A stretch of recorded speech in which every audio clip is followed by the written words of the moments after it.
It's week 7, 2 more weeks. We're on the way. So at this stage, you're probably constantly starving if you're in a deficit, or you're constantly full if you're bulking, or in a surplus. So by now we need to be checking, as I've said the whole way through, monitoring our weight and seeing how we're progressing. If we've started to plateau, let's pull some calories out.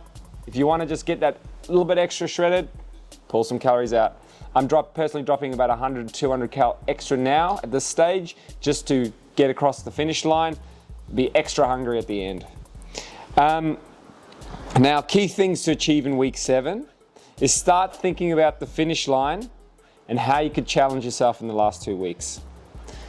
Obviously, keep doing what's working and make sure you're celebrating the small wins. Every single week that you do this, if you're in a deficit, you're making progress towards your goal, and congratulations on doing that.